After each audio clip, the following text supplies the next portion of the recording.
Hello friends, welcome back to தர்பாக் channel. நண்பர்களே, இன்றைக்கி இந்த வீடியோவில் பார்த்தீங்கன்னு வச்சுக்கோங்களேன், மிக மிக முக்கியமான ஒரு ராசி பலனை தான் இப்போ இந்த வீடியோவில் அதிரடியாக ஷேர் பண்ண போகிறேன். இது ஒரு முக்கியமான ஆன்மீக சார்ந்த ராசி பலன் என்று சொல்லலாம். அப்படி என்ன ராசி பலன் அப்படிங்கிறத வாங்க இன்ட்ரோ மூலிமா பார்க்கலாம். அதாவது வரக்கூடிய நவம்பர் மாதம் 15ஆம் தேதி மிகவும் எச்சரிக்கையான ஒரு நாளுங்க. அன்று தமிழ் மாதம் பார்த்தீங்கன்னு வச்சுக்கோங்களேன், குரோதி ஆண்டுடைய 7வது மாதமான ஐப்பசியுடைய 29ஆம் நாள் கிழமை பார்த்தீங்கன்னு வச்சுக்கோங்களேன், வெள்ளிக்கிழமை. அன்று மிக அற்புதமான பௌர்ணமியானது வருது. இந்த பௌர்ணமி ஐப்பசி மாதத்தில் வரக்கூடிய பௌர்ணமி. இந்த பௌர்ணமியில் ஒவ்வொரு மாற்றங்களும் பார்த்தீங்கன்னு வச்சுக்கோங்களேன் ராசிக்கு ஏற்படும். காரணம் கிரக மாற்றங்கள் தான். அந்த கிரக மாற்றங்கள் என்ன, அது உங்கள் ராசிக்கு என்ன மாதிரியான மாற்றத்தை கொடுக்கும் அப்படிங்கிறத இந்த வீடியோவில் மிதுன ராசிக்காரங்களுக்கு ஷேர் பண்ண போகிறேன். இந்த வீடியோ மிதுன ராசிக்காரங்க ஃபுல்லாக பாருங்கள். உங்கள் ராசிக்கு இந்த பௌர்ணமியில் என்ன மாதிரியான மாற்றம் ஏற்படும் அப்படிங்கிறத தெரிஞ்சுக்குங்க. அதுக்கு முன்னாடி ஐப்பசி மாத பௌர்ணமிக்கு இருக்கக்கூடிய சிறப்பை ஷேர் பண்ணுறேன். ஏன்னா ஐப்பசி மாத பௌர்ணமி மட்டும் தனி சிறப்பானது என்று சொல்லப்படுது. அது ஏன் அப்படிங்கிற காரணத்தை உங்களுக்கு ஷேர் பண்ணுறேன். மிதுன ராசிக்காரங்க முதல்ல அதை தெரிஞ்சுக்குங்க.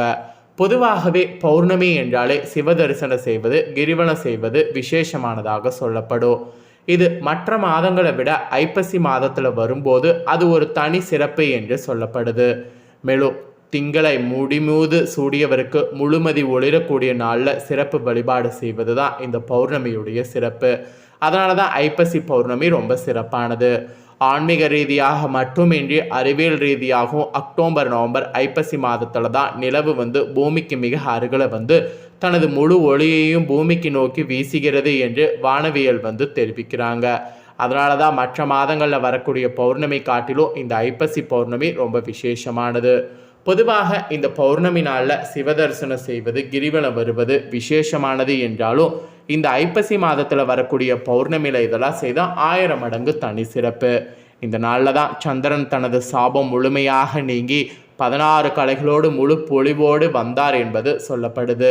அதனுடைய புராண கதையை சொல்கிறேன். உங்களுக்கு புராண கதை தெரியலனா இந்த வீடியோவில் அதை தெரிஞ்சுக்குங்க. தாட்சனின் மகள்கள் 27 பேரையும் சமமான அன்போடு பார்த்து கொள்வதாக வாக்களித்து திருமணம் செய்து கொண்டார் சந்திர பகவான். ஆனால் 27 மனைவிகளில் ரோஹிணியிடம் மட்டும் தனி அன்பு செலுத்தி வந்தார் சந்திரன். இதனால் மற்றவர்கள் தாட்சனிடம் சென்று மனக்குறையை சொல்லி முறையிட்டனர். வாக்களித்தபடி நடந்து கொள்ளாததால் தாட்சன் சந்திரன் உடல் தேயட்டும் என சாபம் அளித்தார். மாமன்னர் தாட்சன் அளித்த சாபத்தால் சந்திரனுடைய ஒவ்வொரு கலையும் தேய துவங்கியது. ஆனால் தனது சாபம் தீர வழி கேட்டதால் திங்களூரில் சிவனை பூஜித்தால் சாப விமோசனம் கிடைக்கும் என்றார் தாட்சன். சந்திரனும் திங்களூர் சிவனை நோக்கி தவம் செய்தார். ஆனால் அதற்குள் சந்திரனுடைய மேனி ஒளி நாளுக்கு நாள் மங்கி தேய்ந்து 3 கலைகள் மட்டுமே மிச்சம் இருந்தது. அந்த சமயத்தில் சந்திரன் முன் தோன்றிய சிவன் அவன் மீது மனமிறங்கி அந்த நிறையை தனது தலையில் சூடிக்கொண்டார். சந்திரனுக்கு 14 கலைகளும் திரும்ப பெற்றாலும் முழு பொழிவு வருடத்தில் ஒரு நாள், அதாவது இந்த ஐப்பசி பௌர்ணமி அன்று மட்டுமே கிடைக்கும். மற்ற நாட்களில் சந்திரனுடைய ஒளி தினமும் தேய்ந்து முழுவதும் மறைந்து பின் படிப்படியாக வளரும். இது எப்போதும் நடக்கக்கூடிய சுழற்சியாக இருக்கும் என அருள் செய்தார் சிவபெருமான். இதனால தான் திங்களை முடிமீது சூடியவருக்கு முழுமதி ஒளிரக்கூடிய நாளில் சிறப்பு வழிபாடு ஐப்பசி பௌர்ணமியில் செய்வது சிறப்பாக சொல்லப்படுது. ஆன்மீக ரீதியாக மட்டுமின்றி அறிவியல் ரீதியாகவும் அதனால தான் இந்த மாதம் ரொம்ப முக்கியமானது என்று சொல்லப்படுது. அதே போல் நவக்கிரகங்களில் ஒன்றான சந்திரனுக்குரிய தானம் அரிசி. இதனால் சந்திரன் முழு பொழிவு பெற்று ஒளிரக்கூடிய ஐப்பசி மாதத்தில் சிவனுக்கு அபிஷேகம் செய்வது ரொம்ப சிறப்பானது என இது கண்டறியப்பட்டது. ஐப்பசி பௌர்ணமி நாளில் சிவனுக்கு அபிஷேகம் செய்யக்கூடிய வழக்கத்தை ரிஷிகள் கொண்டு வந்தனர்.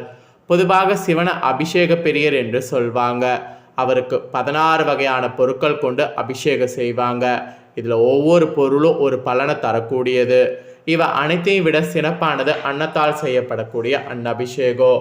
ஒருவன் எத்தனையோ உணவு சாப்பிடுகிறானோ அதை பொறுத்தே அவருடைய குணம் மற்றும் மன அமையும் என்கிறது உபநிதங்கள். அத்தகைய சிறப்பான அன்னத்தை கொண்டு அபிஷேகம் செய்வது சகல விதமான நலன்களையும் நமக்கு பெற்றுத்தரும். அதனால தான் இந்த ஐப்பசி பௌர்ணமி ரொம்ப விசேஷமான ஒரு பௌர்ணமியாக சொல்லப்படுது. இவ்வளோ நேரம் ஐப்பசி மாத பௌர்ணமியுடைய சிறப்பை பார்த்தோம். இப்போ ஐப்பசி மாத பௌர்ணமிக்கு பிறகு மிதுன ராசிக்காரங்களுக்கு தலையெழுத்து எப்படி இருக்கும் அப்படிங்கிறத பார்க்க போகிறோம். மிதுன ராசிக்காரங்க மிருகசீரிடம் 3-4 பாதம், திருவாதுரை, புனர்பூசம் 1, 2, 3 பாதம் இதில் பிறந்தவங்களுக்கு நான் சொல்லக்கூடிய கணிப்பு கரெக்டாக பொருந்தும். அதனால் மிதுன ராசி இந்த நட்சத்திரத்தில் பிறந்தவங்க உங்கள் ராசி நட்சத்திரத்துக்கு என்ன மாதிரியான பலன் இந்த பௌர்ணமியிலேருந்து கிடைக்குங்கிறத தெரிஞ்சுக்குங்க. நல்ல தீர்க்கமான சிந்தனையும் அறிவாற்றலும் நிலைவாற்றலும் கொண்ட மிதுன ராசி நேயர்களுக்கு இந்த பௌர்ணமிக்கு பிறகு பொருளாதார நிலை மிக மிக சிறப்பானதாக மாறும். அப்புறம் மன வயதை அடைந்திருக்கக்கூடிய உங்கள் ராசிக்காரங்களுக்கு திருமணத்துக்கு முயற்சி பண்ணிங்கன்னா கண்டிப்பாக திருமணம் கைகூடும். உங்களில் சிலருக்கு நினைத்தவரையே கைப்பிடிக்கக்கூடிய வாய்ப்பு அமையும். அப்புறம் அசையும் அசையா சொத்துக்கள் வாங்கக்கூடிய யோகம் இருக்குது. அதனால் இந்த யோகம் இருக்கும்போதே வாங்க பாருங்க. அப்புறம் உங்களுடைய குடும்ப வாழ்க்கை நீங்கள் எதிர்பார்க்காத அளவுக்கு மகிழ்ச்சி தரக்கூடியதாக இருக்கும். இதுவரைப்பட்ட கஷ்ட நஷ்டங்கள் எல்லாமே இருந்த இடம் தெரியாமல் இந்த பௌர்ணமிக்கு பிறகு மறைந்துவிடும். தடைப்பட்ட சுப காரியங்கள் கூட நீங்கள் முயற்சி பண்ணிங்கன்னா தடபுடலாக நடந்தேறும். பணம் பல வழிகளில் உங்களுக்கு தேடி வரும். பொருளாதார நிலை தான் மிக சிறப்பாக இந்த பௌர்ணமிக்கு பிறகு உங்கள் ராசிக்கு அமையும். அப்புறம் தொழில் வியாபாரம் செய்யக்கூடிய உங்களுக்கு அபரிவிதமான லாபமும் நல்ல வளர்ச்சியும் உண்டாகும். அதுக்கப்புறம் இதுவரை இருந்து வந்த போட்டி பொறாமைகள், மறைமுக எதிர்ப்புகள், கஷ்ட நஷ்டங்கள் அனைத்துமே உங்களுக்கு விலகும். பெரிய முதலீடுகளை எளிதில் ஈடுபடுத்தி லாபம் காணலாம். ஸோ பெரிய முதலீடுகள் தாராளமாக தொழிலில் பண்ணலாம்.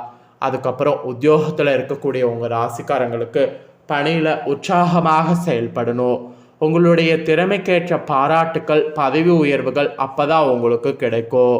அப்புறம் உடன் பணிபுரிவுகளுடைய ஆதரவுகள் உங்களுக்கு முழுசாக இருக்கும். அதனால் எந்த ஒரு காரியத்தையும் எளிதில் செய்து முடிக்க முடியும். அப்புறம் உங்களில் சிலருக்கு தடைப்பட்ட இடமாற்றங்கள் கிடைக்கப்பெறும். அது மட்டும் இல்லாமல் குடும்பத்தோடு சேரக்கூடிய யோகமும் உண்டாகும். மொத்தத்தில் பார்த்தீங்கன்னு வச்சுக்கோங்களேன், உத்தியோக ரீதியாக உங்களுக்கு ஏற்றமும் இருக்குது, இறக்கமும் இருக்குது. அப்புறம் பெண்களுக்கு பார்த்தீங்கன்னு வச்சுக்கோங்களேன், குடும்பத்தில் மகிழ்ச்சியும் பூரிப்பும் உண்டாகும். எதிர்பாராத தனவரவுகள் மகிழ்ச்சி அளிப்பதாக உங்களுக்கு அமையும். எந்த ஒரு காரியத்திலையும் சுறுசுறுப்பாக செயல்படணும். அப்போ தான் பணவரவுகள் உங்களுக்கு தாராளமாக அமையும். கடன்கள் கூட முற்றிலும் குறையும். சிலருக்கு நினைத்தவரையே கைப்பிடிக்கக்கூடிய யோகமும் சிறப்பான புத்திர பாக்கியமும் உண்டாகும். அதை கண்டிப்பாக மிஸ் பண்ணிடாதீங்க.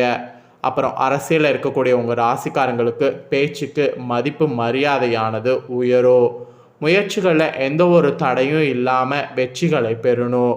அப்புறம் எதிர்பார்த்த தலைமை பதவிகள் உங்களுக்கு கிடைக்கும். புகழுடைய உச்சிக்கே செல்வதற்கு வாய்ப்பு அமையும்.